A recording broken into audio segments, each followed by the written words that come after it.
कांग्रेस के कुकर्मों को घर घर पहुंचाना जरूरी है। कांग्रेस के बारे में घर घर बताना आवश्यक है।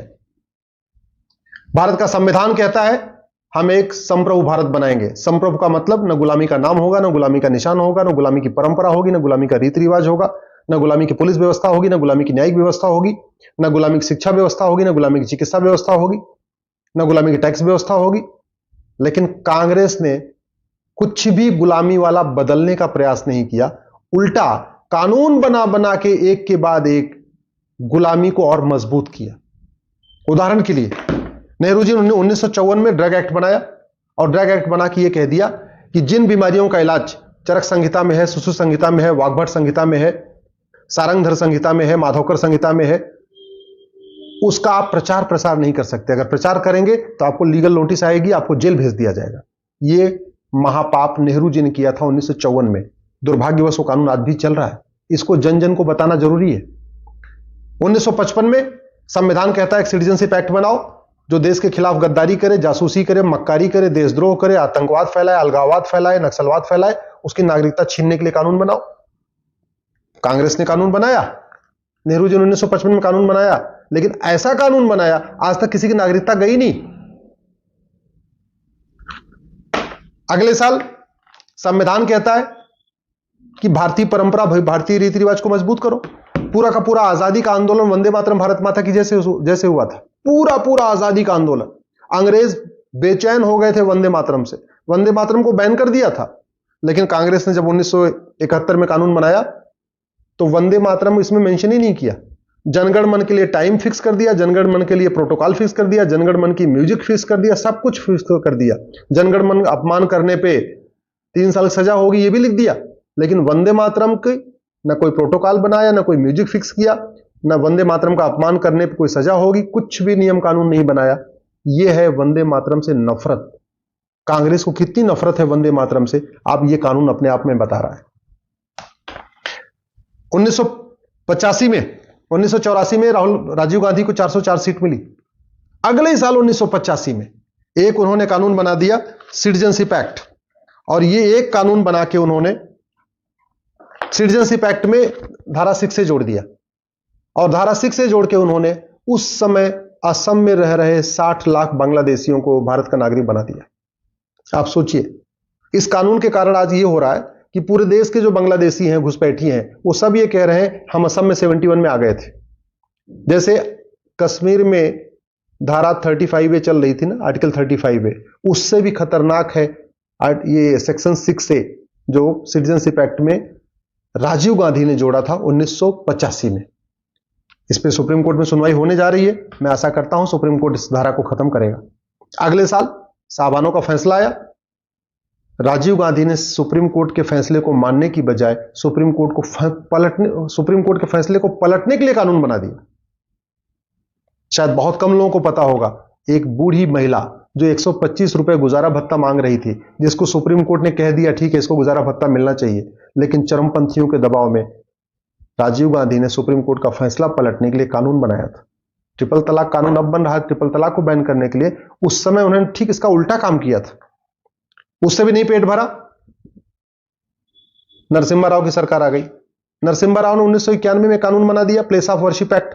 यह कानून यह कहता है कि जितने भी मठ मंदिर हैं, चाहे वो बाबर के द्वारा तोड़े गए, चाहे हुमायूं के द्वारा, चाहे गजनी के द्वारा, चाहे गोरी के द्वारा, जितने भी आतंकवादियों अलगाववादियों द्वारा तोड़े गए थे, जो आक्रांताओं द्वारा तोड़े गए थे, अब उनको आप रिस्टोर नहीं कर सकते। आप जरा सोचिए, मुगल काल में हमारे मठ मंदिर तोड़े गए, मुगल काल में हम रिस्टोर नहीं कर पाए क्योंकि गुलाम थे।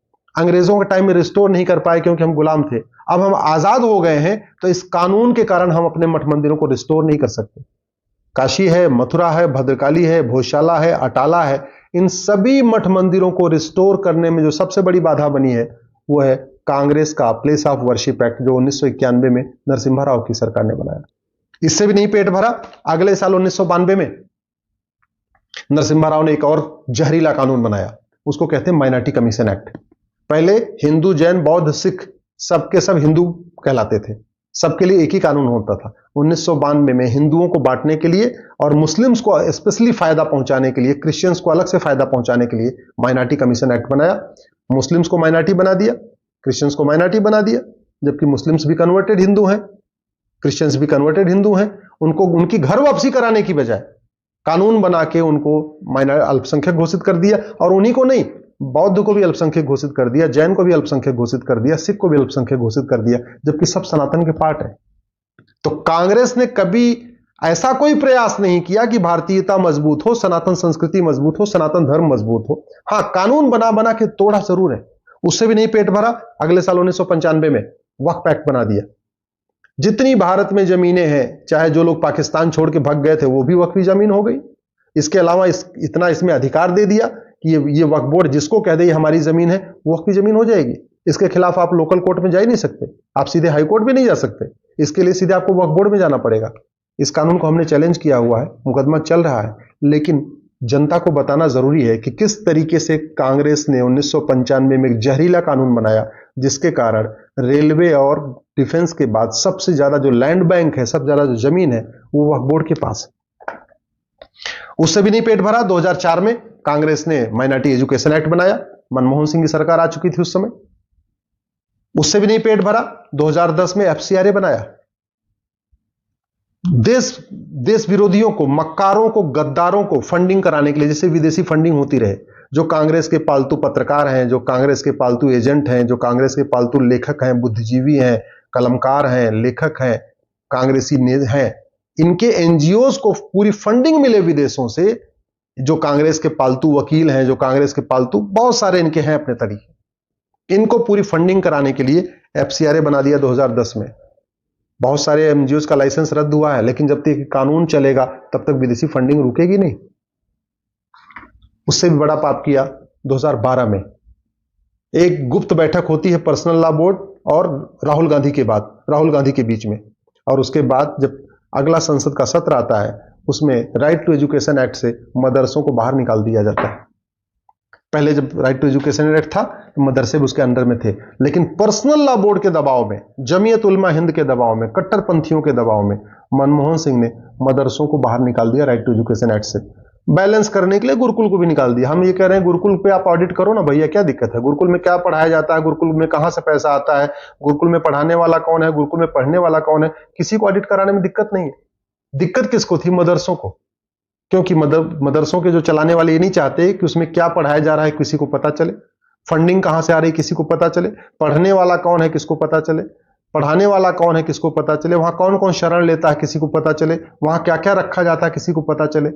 अगर राइट टू एजुकेशन के दायरे में रहता तो बीएसए भी जाते, एबीएसए भी जाते, लेखा भी जाते, जो सरकारी अधिकारी हैं, कर्मचारी, वो जा जाकर ऑडिट किया करते, लेकिन उसको दायरे से बाहर निकाल दिया। तो आज की डेट में जो शिक्षा के अधिकारी हैं वो मदरसे का ऑडिट कर ही नहीं सकते। केवल जिनकी फंडिंग होती है सरकार की तरफ से उन्हीं की कर सकते हैं, बाकी जो प्राइवेट चलते हैं उनको देख ही नहीं सकते। इसलिए मैं कह रहा हूं, आप इस कांग्रेस के कुकर्मों को घर घर पहुंचाइए। कांग्रेस ने इतना बड़ा जो पाप किया है, कानून बना बना के सत्ता मिली तो जाति का जहर घोला, सत्ता मिली कांग्रेस को भाषा का जहर घोला, सत्ता मिली कांग्रेस को क्षेत्र का जहर घोला, सत्ता मिली कांग्रेस को माइनॉरिटी कमीशन एक्ट बनाया, सत्ता मिली कांग्रेस को हिंदू जैन बौद्ध सिख को आपस में बांट दिया, सत्ता मिली कांग्रेस को योजनाएं बनाई मुस्लिम्स को खुश करने के लिए, क्रिश्चियंस को खुश करने के लिए, सत्ता मिली कांग्रेस को तो घोटाला भी किया, 2G घोटाला, कॉमनवेल्थ घोटाला, एक के बाद कोयला घोटाला, घोटाले पर घोटाला करता रहा।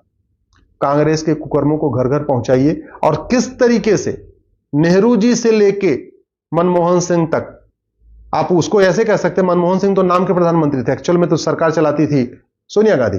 नरसिम्हा राव की जब सरकार थी तब भी सोनिया गांधी के इशारे पे सारा काम होता था, मनमोहन सिंह की सरकार थी तब भी सोनिया गांधी के इशारे पे सारा काम होता था। राजीव गांधी जी थे, उन्होंने भी कानून बनाया, नेहरू जी ने भी भारत की संस्कृति के खिलाफ कानून बनाया, इंदिरा गांधी ने भारत की संस्कृति को खत्म करने के लिए कानून बनाया, राजीव गांधी ने भारत की संस्कृति को खत्म करने के लिए बनाया, नरसिम्हा राव ने बनाया और मनमोहन सिंह ने भी बनाया। कांग्रेस के कुकर्मों को लेकिन देश के लोग जानते नहीं है, इसलिए देश को बताना जरूरी है। इस वीडियो को कम से कम 10 लोगों को जरूर फॉरवर्ड करिएगा।